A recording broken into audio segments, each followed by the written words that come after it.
Dr. Jay Calvert here. Got a little update on, I guess we're into sort of the end of the second week of this coronavirus pandemic, national social distancing, lockdown, whatever you want to call it. I think overall, I am very impressed with the way that our nation has responded. I'm impressed with the people's willingness to close their businesses, do social distancing, really sanitize everything possible. And I gotta say, in my estimation, it's totally working. I expected Los Angeles to be totally overwhelmed with cases at this point. And there are a lot, by the way. Los Angeles has a lot of people coming in requiring ventilators, and this is the big deal. So what I want to talk about today is the pathophysiology, the mechanism by which coronavirus causes people to not be able to breathe for themselves, that they need to be on a ventilator. And the way that this virus is working is, it's interesting. What it does, it gets into the cells, and it lives in the respiratory tract and in the lungs, as we've talked about. So once it gets into the lungs, that's when you start to get that fever at 5 days. You know, again, most people who get this virus aren't even they might get light symptoms, they're not going to get very sick, it's going to come and go, that's it. A lot of people aren't even going to know they have it. For the people that do get sick, 5 days there's a fever, 5-6 days after infection.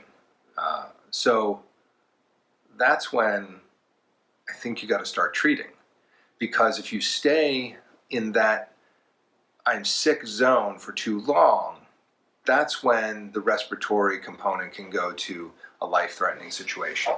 And again, it's not many people. The death rate of this virus, when all is said and done, and we actually put the number of people next to the number of people that died from it, I think you're going to see it's a very low mortality. But for those that do get to that point, it's fast.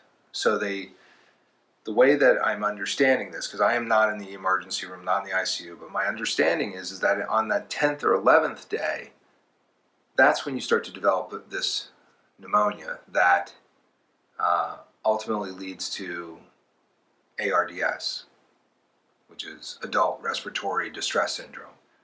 And once you've gotten there, you're like, that's terrible. So they are being very aggressive about intubating patients, getting them on the ventilator, and then treating them.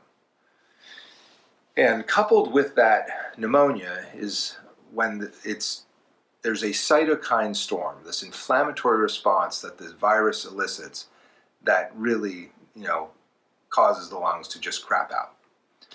And this is where the getting rid of the virus piece is really important. Because again, in the French studies, and now there's a larger study out of France that's been published that shows, and it's with 80 patients, and it shows that again, with the Plaquenil, the hydroxychloroquine, the viral load decreases to nothing detectable on PCR at the 5th day. So that's a big deal, because if you just treat with antibiotics, you still have the virus there. So if you're treating the infection, that super infection, because again, there's no way to destroy the virus except we believe this Plaquenil, and then there's also some other antiviral drugs that are being tested, but I don't have data on those yet. So I've already gotten kind of, don't mention anything until you have data. So now I've got the data from France with 80 patients. So that's the thing, is that you want to reduce the viral load. Again, it does appear to be dose dependent, which is why the healthcare workers are getting so much of this. And then you want to get the inflammatory response under control. Interestingly, out of Massachusetts General Hospital came a report that all the patients that this one guy was taking care of, he's an ICU doc, he put out a communication that they had all taken Advil and gotten worse. And something about the Advil makes, and there was a scientific letter also about this that said that the Advil makes the virus kind of more comfortable in the cell and can do its work. Tylenol will do fever reduction if you get this. And the other thing I think is you got to be in touch with the doctor. You got to get treatment. So the things that I think that are going to make this better faster is more testing and more treatment and faster treatment. Doing it in the outpatient setting before you're walking into a hospital to get a ventilator. Again, information is the key. I'm not an infectious disease expert. I keep doing these videos so that people will know what's going on. They can look for themselves.